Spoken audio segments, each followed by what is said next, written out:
Greetings, friends. I'm Dave Eldon here with my friend Dalton Grimes, and we have got a special treat for everybody tonight. Tell him, Dalton. Yes, we do. I am back, and I am. You see, you could say that my hiatus was because I was loopy. Hi, everybody. I'm Dave Eldon, and with me is my friend Dalton Grimes, and we've got a special treat for you tonight. Wait. Tell him, Dalton. Wait, no. So I did, and we were looping, and Hi, everybody. I'm Dave Eldon, and this is my friend Dalton Grimes, and we've got a special treat for you tonight. Tell him, Dalton.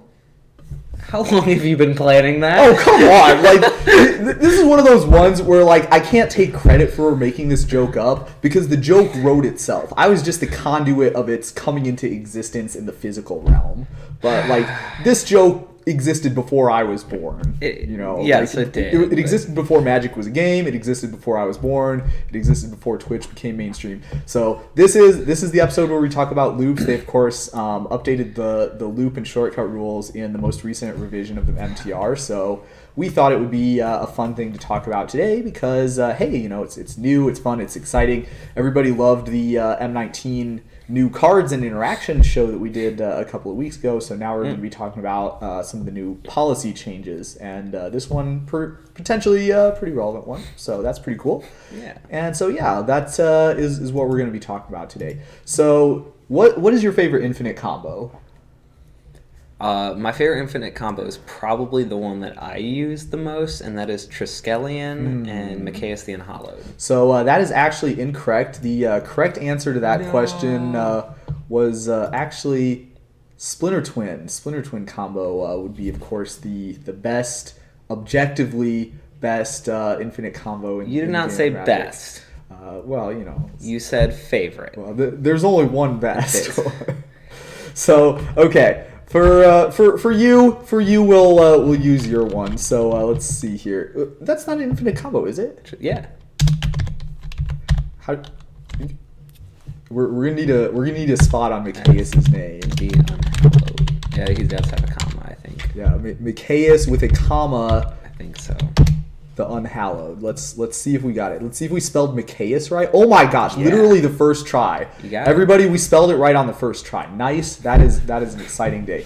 So okay, we've got Mikaeus the Unhallowed over here, and other non-humans you control, which obviously Triskelion would be considered not a human, has +1/+1 and has Undying. So you have the Mikaeus, and then you have the Triskelion, and then we pull this guy up. So the infinite combo, what would the infinite combo be, Dalton? You remove the counters and shoot. Yeah, but you can't shoot an infinite number of times. It's bounded by the number of targets that there are.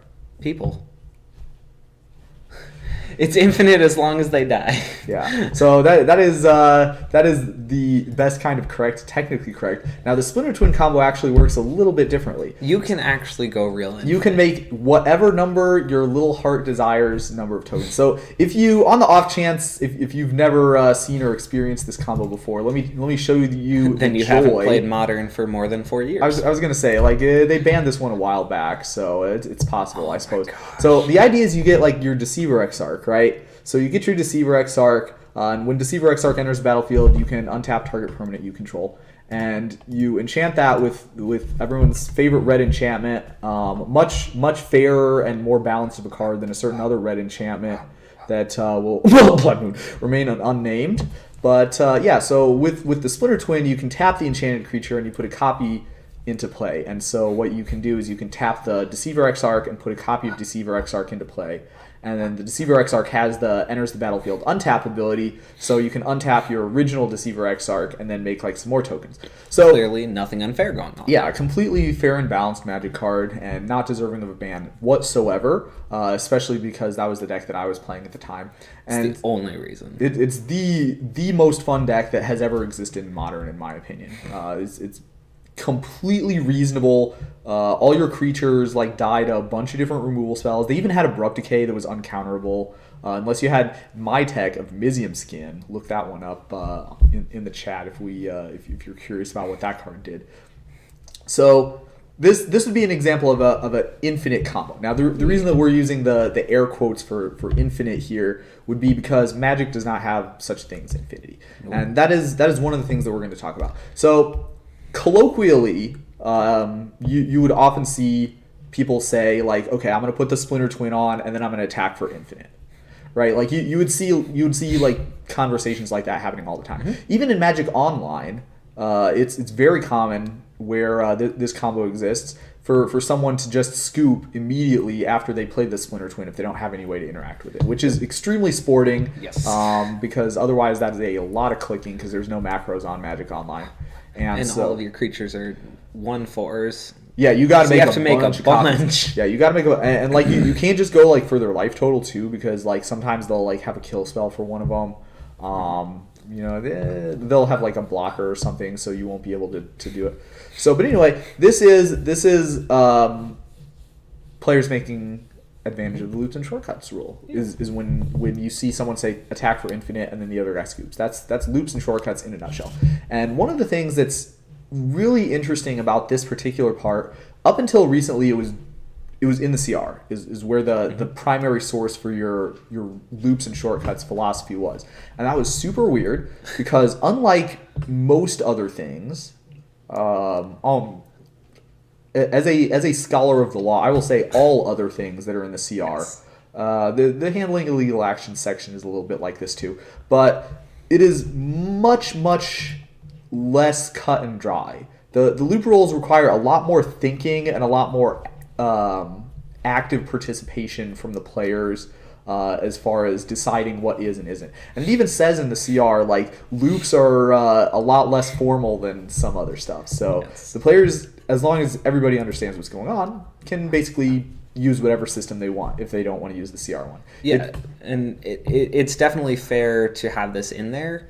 Because if David and I are playing and he says, I'm going to cast Splinter Twin on Deceiver Exarch, swing for lethal, I know the combo. That's incredibly fair. Yeah. But if David goes to FNM and plays against, Johnny New Kid and who's never played Magic before, and David has to sit through this and go through the whole loop. I definitely had to explain the Splinter Twin combo to a lot of opponents when I was playing the deck, especially at an FNM setting. Mm-hmm. Which, fortunately, that one's not very complicated. It's a pretty easy interaction once you get the hang of it. There's certain other ones are more challenging. Those we shall not name that are taking over some modern events. There might be a video, by the way, if you're curious about how that combo works. Go ahead and check the archives on YouTube if you're interested in seeing that. We will be mentioning that combo in this show, but we won't be going into super detail. Okay, let's talk a little bit about how the actual mechanics of the combo work. So I explained how Splinter Twin plus Deceiver Exarch works. It's basically like you tap the Deceiver Exarch to make a copy of Deceiver Exarch. Copy of Deceiver Exarch's ability lets you untap the original one, and you can do that to make as many creatures as you want. Yep. So obviously, if you had to physically tap and untap the Alpha Deceiver Exarch and physically put something into play that would represent all your tokens, that would not be a fun and enjoyable Magic experience. And, just like it isn't a fun and enjoyable Magic Online experience, this is one of the things that Magic Online is kind of notoriously bad at. So just like the way it's not fun in Magic Online, it's not fun to do in real life either. But we have a solution, which is that we have like a thing in the rules, and in this case it's in the CR and also in the MTR, that says exactly like what situations like this have, what the thing to do is in situations like this. So if a player has a block of game actions that's continuing, we'll resort to reading the actual text of the MTR because this is a new one, so I haven't had a chance to memorize this one yet. Yes. A loop is a form of tournament shortcut that involves detailing a sequence of actions to be repeated and then performing a number of iterations of that sequence. Okay, the loop actions are identical. So basically, the way loops work is the following. You say a series of things that's going to happen, and you say how many times you're going to repeat that series of things, and then you just skip right to the end. that's how loops and shortcuts work in Magic. And so, for example, attack for 1,000,000 would be like a shortcut that would involve making a Splinter Twin token, untapping, making another token, doing that until you have 1,000,000 tokens, and then attacking with your 1,000,000 tokens. So that would be attacking for 1,000,000. There could be some off by one errors if you're a computer programmer involved in that sort of thing, but the end result is going to be the same, which is that the game is going to be over at that point anyway. So that's not a big deal. Yeah, well, I mean, like, reasonable. Now, the exact number actually did come up because there were some sideboard cards that people would play. Rakdos Charm. Hey, don't cover up the text. That's relevant. It's literally the important part. Yeah, let's. Awesome. We'll try with a different card. You got there. Yeah, we really like that. So yeah, this is Rakdos Charm. This is a sideboard card that people would sometimes have against the twin decks. So that would obviously you want to be smart about the number of tokens that you're making because you have to play around stuff like this sometimes. So, but anyway, that's like the anatomy of a shortcut is you say what the actions that you're going to do is, and then you say how many times you're going to do the actions, and then propose a final end state that is what you think is going to happen after you do that number of actions, and then you just skip right to the end. So that's like kind of simplified. We'll go through in some more detail about some of the other things that can happen. But okay, that's basically how it works. So any questions from the chat about what a shortcut is, how shortcuts and loops work, what the reasoning is behind having a section of the rules for doing all this stuff, because that's important too. Yeah, shortcuts are great. They make the game significantly more enjoyable to play. Just like but they can lead to confusion. Yeah, and so it's always important to be as clear and precise as possible. Because what if, say, David says, Splinter Twin my Deceiver Exarch, swing for 1,000,000. I let David do that, and then I cast Settle the Wreckage. Exile all attacking creatures David controls. I get to search for 1,000,000 lands. You get to search for 1,000,000 lands. What if David's a little bit scummy? Yeah. And he says, oh, well, I made 2,000,000, and I only swung with 1,000,000, and I left the original one back, so I still have it. So that's another important thing when you were playing the Splinter Twin deck. You never attack with the enchanted Alpha Splinter Twin thing because stuff like that can happen. So you always leave that one back. Yep. And that's always the last one that you always had the end state be with it untapped, so that if you somehow didn't win that turn, you could block with infinite blockers and then try it again next turn. So that was another thing that savvy Splinter Twin players would have to have. But yeah, like this comes up a little bit more in like some other infinite combos where like going for the combo is like kind of a one-shot thing. But certainly it can happen here too. Yeah. So okay, here's another infinite combo that's maybe slightly more complicated than that. So okay, player A has assembled Exodia, which Exodia in this case would be the 5-card combo of Krark-Clan Ironworks, Scrap Trawler, Chromatic Sphere, Mox Opal, and Mirror Retriever. And so with this 5-card combo in play, Amy says, okay, I'm going to draw 35 cards, say. And then opponent Nicole is obviously curious. So how does that work? Hey, David, I don't understand this. Can you... So for the time being, you guys can trust me that if you have those 5 cards, that does let you draw your entire infinite or however many cards you want. But it's a little complicated. There is a 7-minute long YouTube video that exists that I made in order to explain this interaction to people. It was me. It was me. Like we're taking credit for that one because I'm very proud of that video that I made. But the idea is that if you have those 5 cards in play, there is a complicated sequence of events that you can cause to draw as many cards as you want. So the thing is,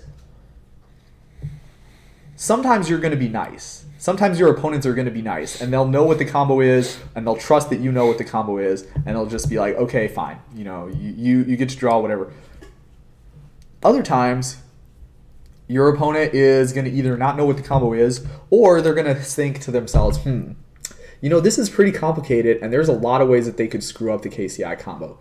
So I'm going to make them do it, and I want to see them physically go through the loop, and I want to make sure that they actually go through the loop without messing it up. What do you think? Is that legit or not? I mean, it seems pretty good to me. If you don't know the combo, I don't think you should combo. Yeah. So that is not slow play to insist that your opponent show you at least one iteration of the loop with taking all the actions explicitly. It is not like stalling or any unsporting conduct to insist that, okay, if you say this lets you draw infinite cards, I want to see, you actually draw some cards. Yeah, because there's a chance that David's friend let him borrow this deck, said it's really good. I think what you meant to say is David let his friend borrow the deck. David let his friend borrow the deck, and David's friend knows Shout out to Lucas, by the way. He knows that if he gets these 5 cards out, he can, essentially win. But David was in a pinch and was trying to, get some together and couldn't explain the combo to his friend. Me and my boy Lucas definitely went through like a solid 30-minute coaching session of me like explaining different permutations of combos that this deck had, because it's a complicated combo, and there is a lot of ways to screw it up. But the important thing is that if you don't know how combo or how to actually go through the combo, then you aren't validly proposing a shortcut. You can't just say that, yes, I know that if I have this and I have this and I have this, then I get infinite this. It might be true, but if you can't articulate exactly how that's happening, then that's basically like you don't have it at all. I think I heard a story once about a player at a GP who, when Flash Hulk had just come out, it was a big thing, played the deck and had the turn 1 Gemstone Cavern or whatever it is. Yeah. Played the old the turn card. 0. Didn't know the combo. Just had no idea how it worked. But got it off for 2 rounds before his friends explained how it worked to him. But his opponents conceded. Yeah. As soon as he played the card, the first one's Flash, right? Yeah, Flash. Yeah. As soon as he played Flash the card and name had is the literally Hulk, Flash. his opponents conceded, and this guy had no idea how to do the combo. Just did not know how he should possibly play it. Now, which version of it was? Because there was a couple of different infinite combos that they had. There are, but the moral of the story, I do not know which. But essentially, they didn't know how to pull off their combo, but because their opponents never asked for him to present it, he got 2 free wins. Yeah, I remember LSV telling a similar story about how he was playing the Elves deck in Legacy, and this was not even an infinite combo. This is just like a going off kind of a thing where you get a bunch of value. But like he like had opponents scooping to him, and he's like, yeah, I had no idea what he was like talking to Matt Nasser, like some like pro Elves player, and he was talking about how like, oh yeah, I had no idea how I was supposed to win from that spot. I was just gonna have to like keep going off. But yeah, so like it is strategically valuable to make your opponent go off at least the first time, and that's completely legit. So don't feel bad about doing that. Don't feel bad about calling a judge to make sure that what they're doing is on the up and up, especially in a case like the KCI where now David. Yeah. Let's say that you and I are playing. Yeah. And I won game 1. Great. It was great pretty idea. great. Definitely helped. Win the die roll every time. Best advice you can get. Never lucky, by the way. I was a control deck, so it took us about like 30 minutes for the first game. Sure right? thing. And we're about 10 minutes left in game 2, and you start your combo, and you do it once and say, this is infinite. I have proven it to you. Yeah. Can I say, you know what, David? Just do your combo. I think I can win with time. Is that something I can do? I would call a judge immediately at that point, because that might be a DQ right there for a certain penalty. But David, it's your deck. You have to be able to run your deck, right? Yeah, exactly. So this is exactly the situation that the loops and shortcuts was meant for. So the problem is this. The problem is that Magic is a timed game, and actually going through all the physical actions involved in a loop takes up time. And if there is a thing that you can do, we're not going to make you physically go through that every time. If you can demonstrate that you can make a loop, you can just say, yeah, I'm going to do this loop. And this isn't infinite only, by the way. Like, for example, if you have like Sword of the Meek, the sword combo. So like Sword of the Meek is a potential deck that you could potentially play in Modern right now. So if you have this, and then the other card was Thopter Founder. So if you have these two cards, then it's possible for you to have like the combo of basically pay 1 mana, put a Thopter token into play, and you gain 1 life. So you could just like tap 7 lands and be like, I'm making 7 tokens, and that is completely legit. You don't have to physically get graveyard. You don't have to physically do that action. You can just propose the demonstrate the loop once, and then propose I'm doing it this many times, and then you've got it. Now, of course, if I have a response, I can say, hey, David, sure. After the first one, I'm going to stop you. Yeah. And that's fine. So, like, if you had, like, maybe one of these guys, like the Tormod's Crypt, you could use that to stop my loop. Or you could use it to make me have to do something different from what I originally planned. So, yeah, that's for sure on the table. Yeah. Once you propose that shortcut, it's just that. It's a proposal. Yeah. It's saying, hey, I would like to do this. Is that all right? Yep. If it is, great. It's done. If not, then, we revert to priority and the game of Magic. Yeah, absolutely. So here's an interesting one. Sometimes you can enter into a loop and it just happens forever. So for example, here's one. Here's a card like this card was banned in Legacy a while ago, and then they unbanned it for not being actually that good. But this is Worldgorger Dragon, and what this does is when it comes into play, you exile all your other permanents. And then when it leaves play, then you return them to the battlefield. So let's say we have the Worldgorger Dragon, and this is our only creature in our graveyard, right? So, and then we're going to play this other, also extremely complicated and intimidating card, Animate Dead, on it. So don't bother trying to read all that text. I'll kind of like give you the TLDR. Basically, what it does is it returns a card from your graveyard to play, and then it attaches itself to it. And relevant for our discussion is when you have Animate Dead leave the battlefield, you have to sacrifice the enchanted creature.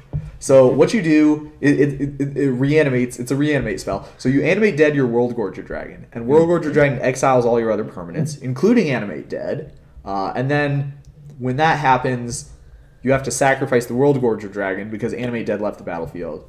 And then because Worldgorger Dragon left the battlefield, you get to return all your permanents, so you return the Animate Dead, and if there's no other creatures in your graveyard, you have to put it back on the Worldgorger Dragon. So none of these are optional, by the way. All this is mandatory, so it's just going to get stuck. Nobody's ever going to get a chance to progress farther in the game because it's just going to be like exile Animate Dead, sacrifice Worldgorger, return Worldgorger. Can you please bring up Worldgorger for me again? Yeah, sure. We'll bring Papa. I would just like to point out that both of these are in the Eternal Masters set. Yeah, that was literally something you could have seen. Oh yeah, so like in a limited environment. Usually, what you do is like it exiles all your lands too, so you can like tap all your lands every iteration, and you make like infinite mana. And then you can like use the infinite mana for whatever nefarious purposes you might have in mind. What purposes could I possibly have? Just like casting all your spells for free. And because of this, some cards receive errata to fix interactions like this. For example, Hostage Taker. Oh yeah. That's a great one. So Hostage Taker, if you look at the original wording on that one, you'll notice something kind of interesting, which is that if there is no other creatures in play, then if there's no artifacts or other creatures in play, then you have to exile Hostage Taker. So with Hostage Taker, it's kind of different because like it's not an infinite loop; it just like exiles itself immediately. But like where that did come into play was Oblivion Ring. So what would happen is like it would sometimes be possible to get stuck in a situation where you would have like multiple Oblivion Rings, and like the only thing they could exile was other Oblivion Rings, and so you'd get. So what happens in a case like this, where like there's a loop going on that is not optional and no player has any choices involved to continue it? What you do is you take the card that's causing the problem. Yeah. And then you take your other cards. Yeah. And you shuffle your deck. Yeah.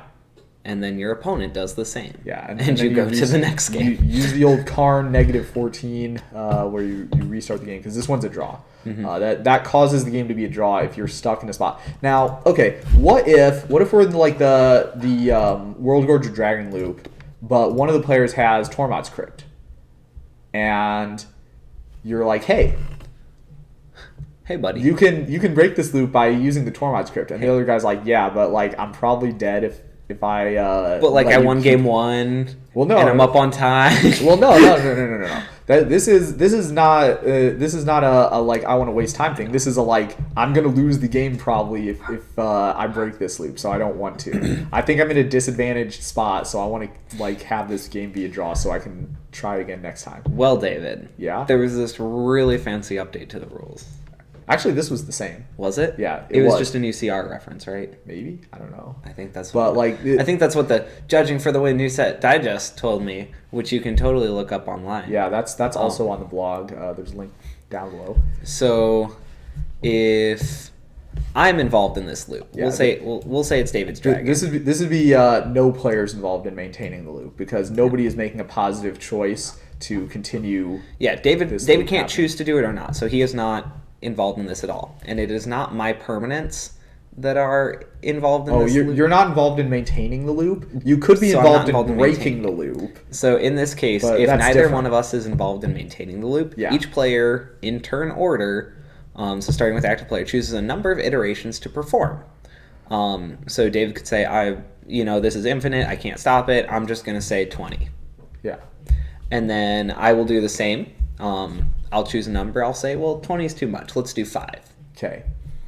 And then whichever number is smaller, the game advances through the lowest number of iterations chosen, so in this case my 5, and the player who chose that number takes an action to break the loop. Yeah. So, it's up to whoever wants to do this the least to break that. Yeah. So if I said, David, I don't care, 1,000,000, then we'll go through the 20 that he chose. Sure. If not, then it would probably be advantageous to me in this case to do it because I don't want him to cast a big scary spell with the bajillion mana. Yeah. So this is a thing in which case, like, because Tormod's Crypt isn't maintaining the loop, it's just breaking the loop, then there isn't a thing that the game doesn't see that there's a thing I can do to fix it. The game can't force me to activate Tormod's Crypt because Tormod's Crypt isn't one of the cards that's involved in the loop. So because of that, you also have the ability to say that I wish to take no action. And so if all the players choose to take no action, then the game is a draw. And if Tormod's Crypt player says that they want to take no action, there's no way that the rules can force you to take that action. So that's an interesting thing that can happen. And that definitely did happen. Now, if there is any other creature in any graveyard, it's not a mandatory loop anymore because now you can use the Animate Dead to reanimate.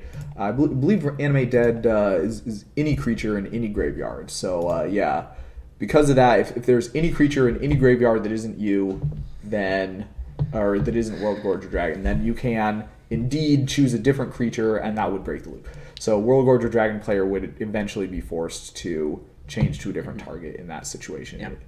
Even if it would be advantageous to World Gorger Dragon player to have the game be a draw, it's not legal for that player to continue the loop indefinitely if there is a choice that they can make involved in the loop to break it up. Mm-hmm. And obviously this is in the interest of progressing Magic. Yeah. Like we for sure. mentioned, it's a timed game.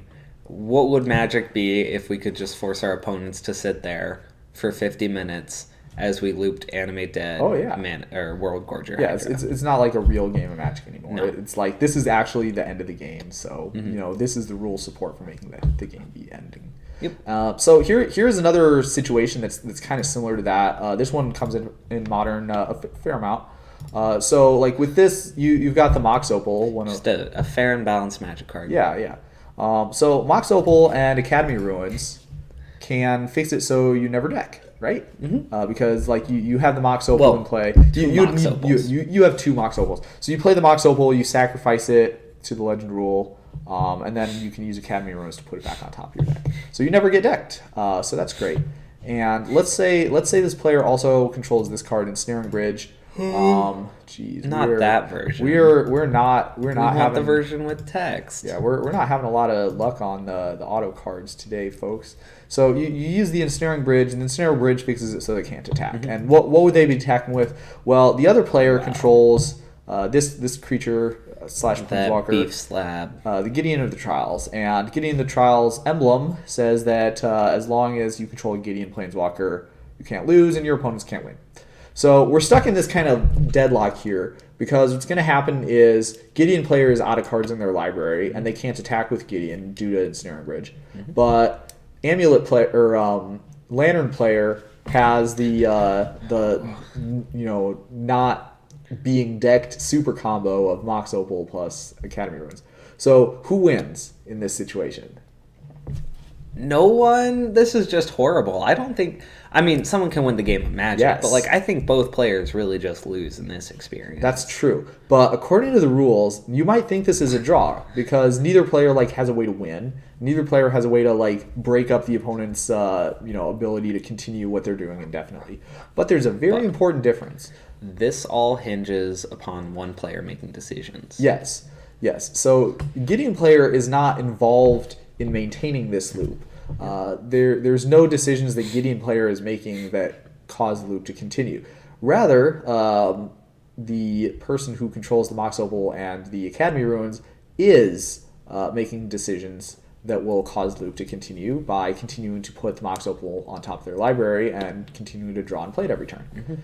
So as a result of that, the one person who is involved in maintaining this loop is going to pick a number, and then the other person is going to pick a number. And whoever picks the lowest number, we're going to go through that number of iterations.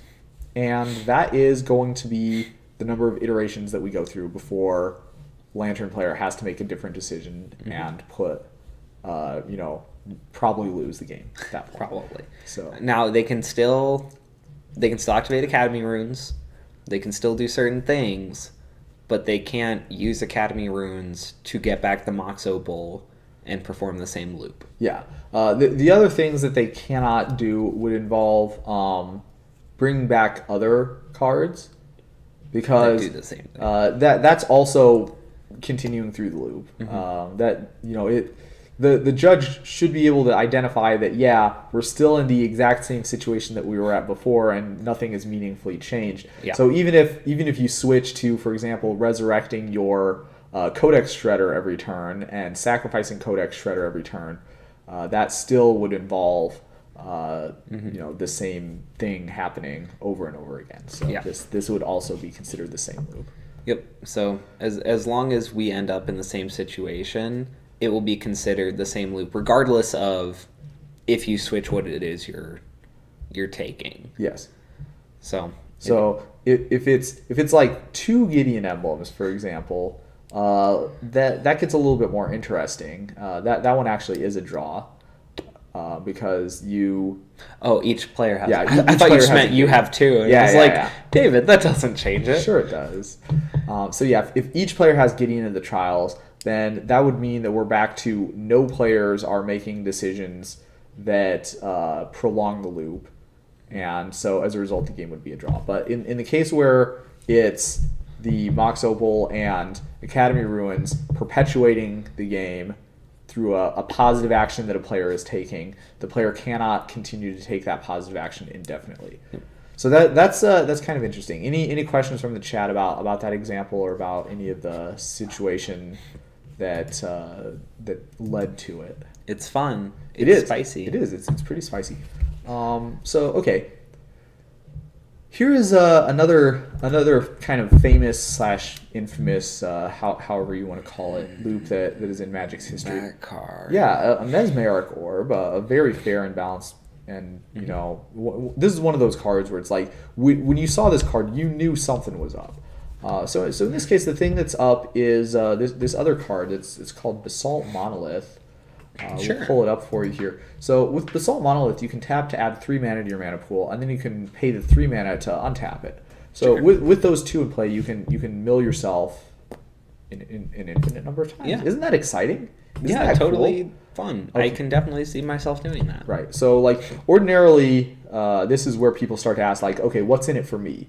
You know, why would I want to mill myself an infinite number of times? But- Well, but you don't want to David, mill it infinite number. Milling of times. yourself is bad. Why would I ever do that? So there is this other card that these decks tend to play, which is called Narcomoeba. Mm-hmm. Right now, with the Narcomoeba, if you mill it, you put it onto the battlefield. So that's kind of cool, right? Like, isn't that kind of a sweet idea for a Magic card? Now, the other thing that these decks usually play is this other card that keeps them from milling out. Now, this is called Emrakul the Eon Storm. So obviously, you might have heard of it. yeah, you maybe heard of it. So the idea is with these decks, what you want to do is you want to mill all 3 of your Narcomoebas and your Dread Return. And at that point, you will have access to the ability to flashback Dread Return, because Dread Return lets you flash it back from your graveyard by sacking 3 creatures. Yeah. So what if you were playing this deck and you said something like, okay, so I can mill myself as many times as I want. I'm just going to keep milling until I have all my Narcomoebas in play. Can you do that? Let's check. Okay. Is what I'm proposing legal? Okay. Yeah. Yeah. All these actions do are it? completely legal. Can I do it? Do I know how? Yeah. You demonstrated that you have the ability to tap and untap Basalt Monolith and Yeah, then I mill. can, and I can mill stuff. But unfortunately, this combo, in my mind, is pretty odd, because what are you gonna do? Just tutor out of your library the 3 Narcomoebas and say, "Yep, they're here." Yeah, so this is the unusual part about here. So this is not a deterministic loop, right? With the Splinter Twin combo, it was deterministic because there was no random elements involved. It was always just, I tap my Deceiver Exarch, I put the token into play, I untap the Deceiver Exarch. And that was nice and simple, and you could just do that. With this, it's a little bit more complicated than that. And the reason is because you do not know what card you're going to mill. And so because you do not know what card you're going to mill every time, there is a chance that you're going to mill the Emrakul. If you mill the Emrakul, that's bad, because that is repeating the same game state.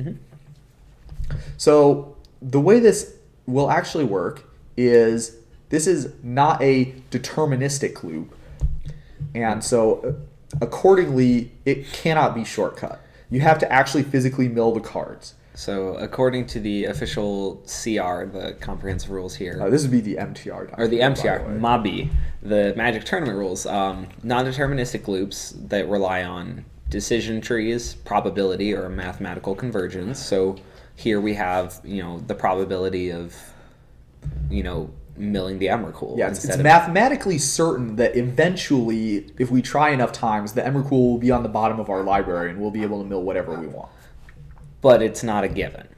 So these may not be a shortcut. A player attempting to execute a non-deterministic loop must stop if at any point during the process a previous game state, or one identical in all relevant ways, is reached again.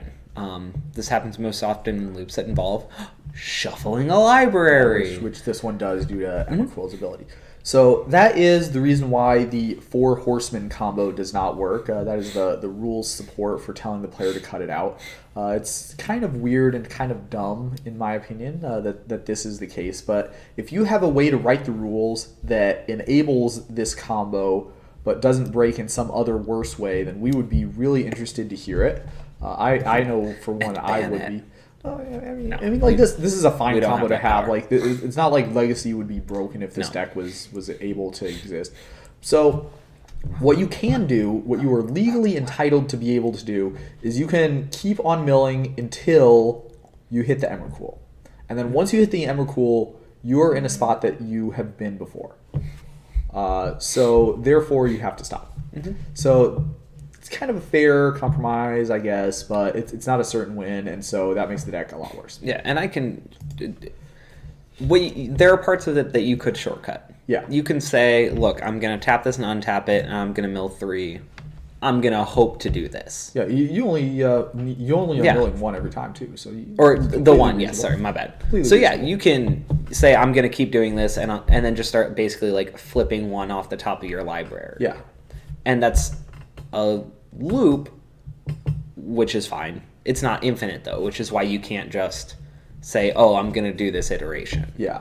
Now here is another combo that somehow or that sometimes also comes up. This is one that comes up in Modern. So this is Devoted Druid. You can put a -1/-1 counter on it to untap it, and then there's this card, his best friend, the I think the maybe Vizier her of best friend? Remedies.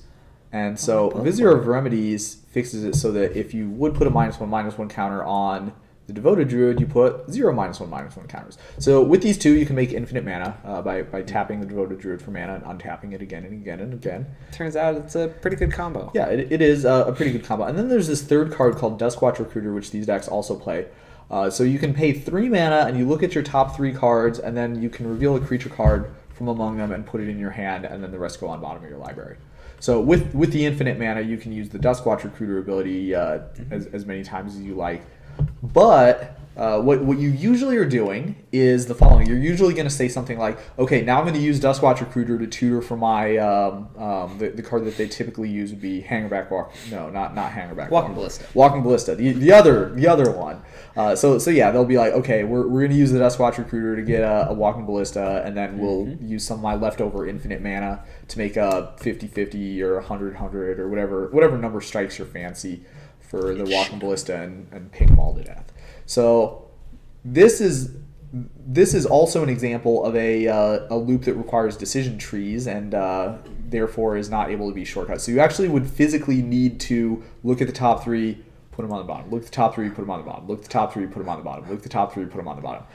That is a pain. But fortunately, for us, usually people will decide to scoop at that point, or they'll be like, okay, just like look through your library and show me the Walking Ballista so I can feel good about myself and not scoop to you not having it. And it's legit for them to just like actually like look through their library in that case, in my opinion. I wouldn't call anyone for it. Because it's legal for them to look at all of those cards at Yes, that point. if they demonstrate the idea of like, yeah, I'm just going to keep on like, use the ability in infinite times until I see what I want to see. So it's legal for them to see those cards. Not legit for them to change the order of them, but it actually kind of is if you look at the mathematics behind it. So here's another one this is another combo that I like. This is one of my favorite ones. It uses the same kind of idea. So you have the Omniscience. Again, foil one of those soon.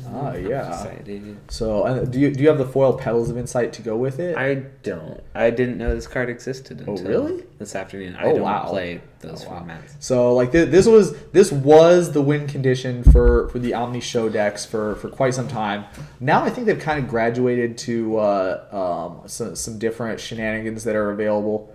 But the idea is the following: you can play the Petals of Insight, and if your library contains a number of cards that's not divisible by 3, then that means that using Petals of Insight, you can stack your library however you want after however many times you do it. If you're a computer person, then you might recognize this as a very inefficient sorting algorithm that you can do. The Duskwatch Recruiter would, of course, be the same thing. If you chose to put them on the bottom in a strategic order, you could manipulate what the relative order of all the cards was relative to each other. I have literally done this before, though, with Lim-Dûl's Vault. Oh, in yeah, Commander. the 5-1. I sifted this through a Commander deck. Ooh, boy. That was fun. There was a famous game, I think it was at a Pro Tour, I want to say, where I believe BBD is the player who did this. He was playing a deck that had Lim-Dûl's Vault, and he literally had to cycle through his entire deck to get the 5 cards that he needed, like, put together. And so he would keep on cycling through, and he actually did win that game, and that was a very impressive feat of Magic, smartness. It gets a lot easier when you don't have to pay 1 life, though, for every iteration. So with this and Omniscience, you can just do it for free. But here's the question: can you?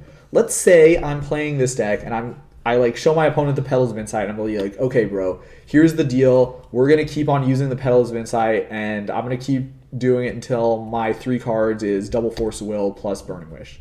That was usually the kill condition. You would Burning Wish for some like monster sorcery that they couldn't beat. Typically, that would involve like Grape Shot, for example. Since you cast Petals of Insight several times, you would have enough Storm to be able to kill them. So you would do that, and then you have like a couple of Force of Wills for backup. Remember that due to Omniscience's effect, the Force of Wills are free to cast. You don't even have to exile a card. Free. Yeah, super free. The freest Force of Will you will ever cast with the Omniscience out. So is that legit?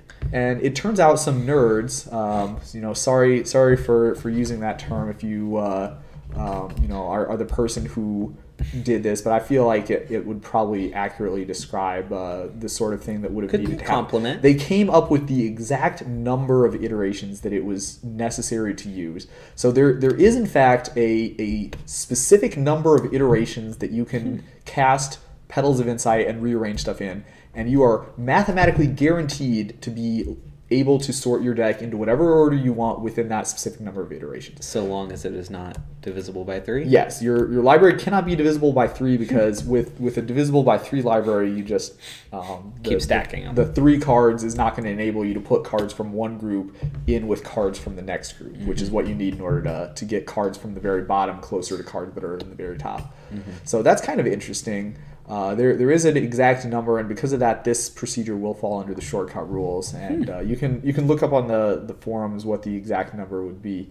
I don't know it on the top of my head, but it was in the range of 100,000 or so. You'll learn something new every day. Yeah, exactly. So that's kind of interesting. So that was a fun combo. Here's another fun combo. This one didn't see as much play, but I think it's kind of cool. I wonder why. So Saheeli Rai has an infinite combo. Maybe you've heard of it. Not talking about the one with that stupid cat thing. That's like so Ooh. yesterday.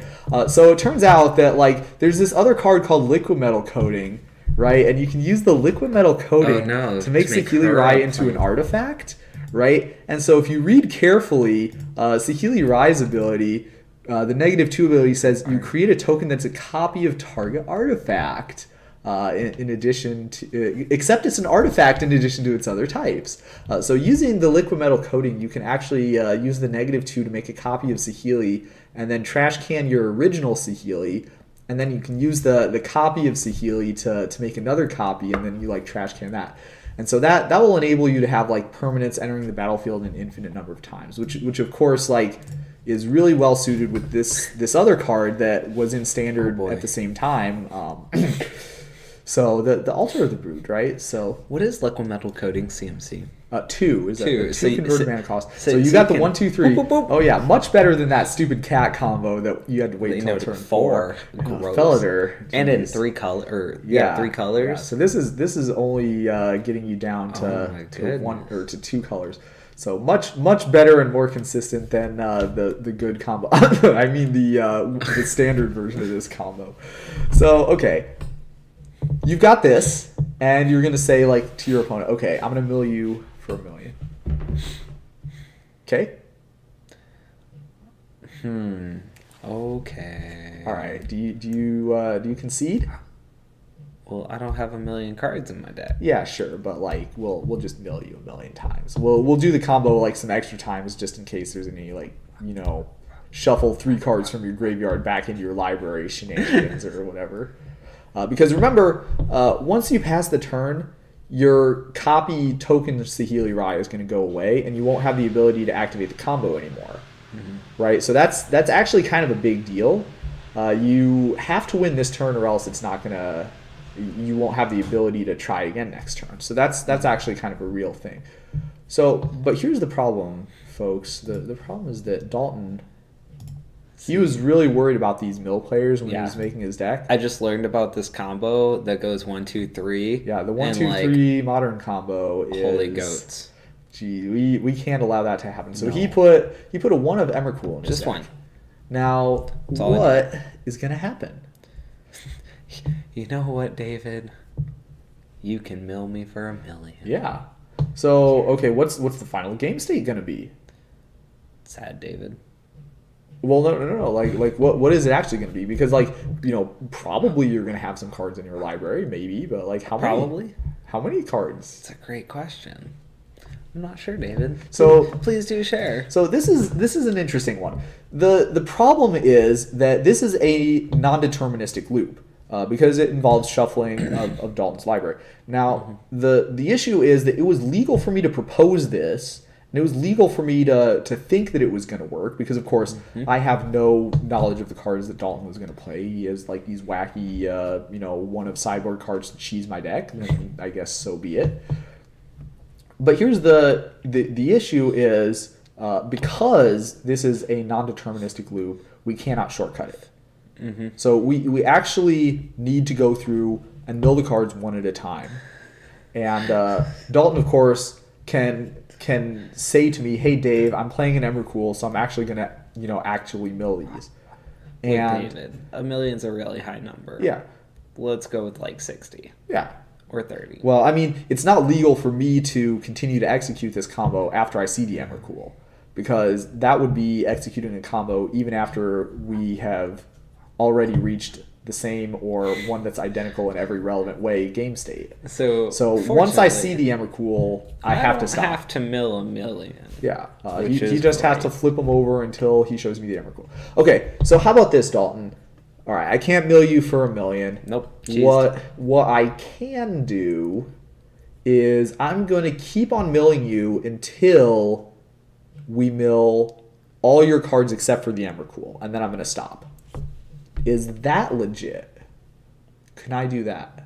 I don't like that. Right? And why not?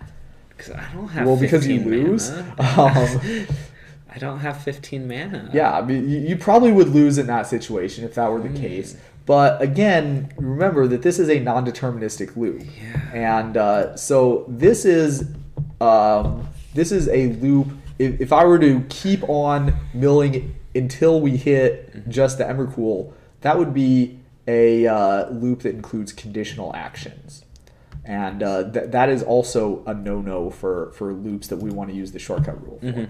And so because of that, it is not legal for me to say, okay, I'm going to keep on milling you until we get to this spot. The reasoning for that is that hypothetically, any finite number that I say is not guaranteed to produce the desired outcome. That is in contrast with the Omniscience Petals of Insight situation that we had before, where after 100,000 and so ever many castings of Petals of Insight, it is mathematically guaranteed that my library will be in whatever order I want it to be in. But it is not mathematically guaranteed that I won't hit his Emrakul before I get to the last card of his library on every single time, even if I go with a billion. There's like a 99.999 lots of nines chance, but it isn't a certainty. And because it isn't a certain guarantee that I will experience the game state that I want, it's not legal for me to shortcut directly to the end state because it is not guaranteed that I will ever get there. So, okay. What about this? Well, thank goodness. Dalton couldn't afford Emrakul. They're like $40 or something. Yeah. But That's he gross. did go to a GP last year, which meant that he does have one of these lying around. So this is his anti-mill card that he actually put in his deck. Yeah. Does this colors? work? I can cast. Well, no, we're not trying to cast anything. We're just trying to really stick it to those mill players. Yeah. With their broken Sahili Rai combos that is too good for modern and probably going to get banned in the next chance. So what if we don't have Emrakul, we have Progenitus? Does this work? If Progenitus would be put into a graveyard from anywhere, reveal Yeah. Progenitus and shuffle it into its owner's library instead. Right. So now we're not getting milled anymore. No. See, so this is actually kind of interesting too, because The moment my heart breaks. yeah. So here's the way this works. Because Progenitus isn't shuffling your whole graveyard back into your library, it seems like you should be able to have the mill player win here. Because Reasonable. every iteration of the loop is either going to get me closer to him losing or stay exactly the same. Right? So the problem is that just like before, as soon as we hit the Progenitus, we know that we are in a loop. And after we hit the Progenitus, the game state is exactly the same as what it was in every relevant way to before we hit the Progenitus, which means that Dalton is still safe. Because we are not guaranteed to advance the board state.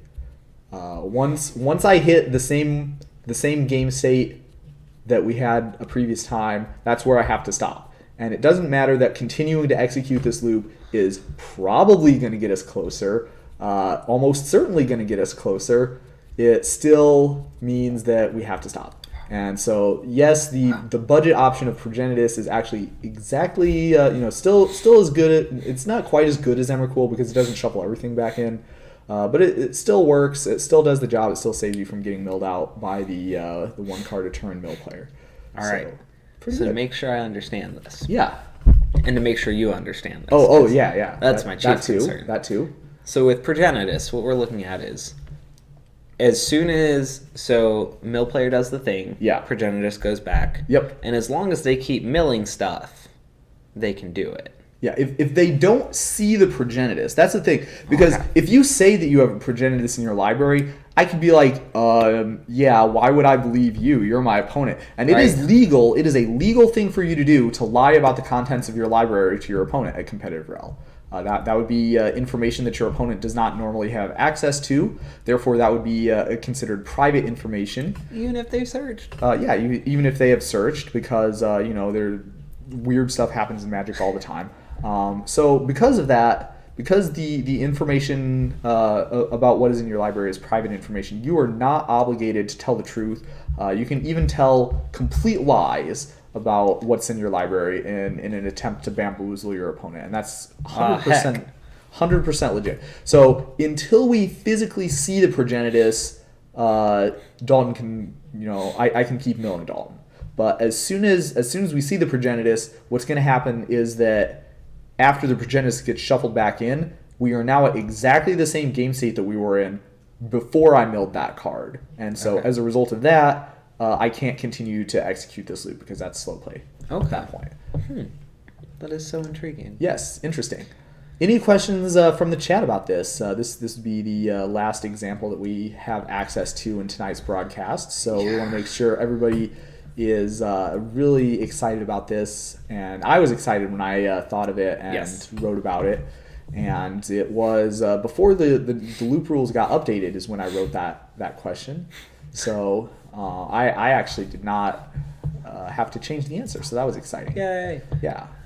Also, if there's anything you would like to see in the future from us, for sure. Please let us know. We live to serve. I of course am interested in hearing my opinions on whatever topic I happen to be talking about at the time.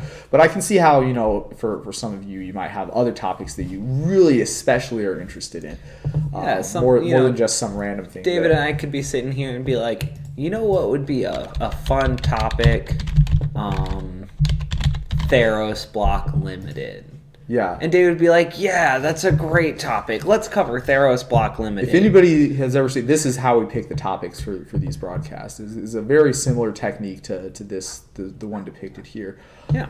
So, if you would like to cast your vote, for sure, you can email JudgingFTW, you can tweet at us, you can catch up with us on any of our social media platforms. And we will absolutely be interested in hearing your suggestions for topics for future broadcasts. You bet. You also can check out our YouTube if you want to see any of the topics that we've already covered, and also some really delightful presentations. Just last weekend, there was a judge conference right here in scenic Fort Wayne, Indiana, and that was organized by the person who's talking right now. And so we have all the videos from that conference up right now, so you can peruse through those. It's including mine. Dalton was presenting in one too. It was pretty cool. He actually has 2 videos up because I like him twice as much as everybody else. So I put his presentation up there 2 times. Except for the other people that presented twice. Yeah, but no, your video's up there 2 times, and that you're the only one that's up there 2 times because your one is different every time because it's random. So you can't just shortcut through it. You have to watch the whole video. You can't shortcut through it. Yeah, there's also a lot of really cool videos on there, like, for example, the Krark Clan Ironworks explanation. Oh, yeah. Also my presentation that I did. Or David's presentation. I wasn't or a whole going to bunch talk of stuff. about that, but... So I'll shill for you. Yeah, sure. You needed some prompting to get to the part where it was my presentation. But, Exactly. Are you kidding me? How many of these answers do I need prompted on, David? Oh, one or two. How many? So that is all of the stuff that we had for everybody tonight. We hope everyone loved this broadcast, and if you would like to see more of us, we'll be back in 2 weeks where we'll be talking about another thing. But until then, we are going to be... Hi, everybody. I'm Dave Eldon. No. This is my friend Dalton Grimes, and today we're going to be talking about loose and short. End it. Okay. No.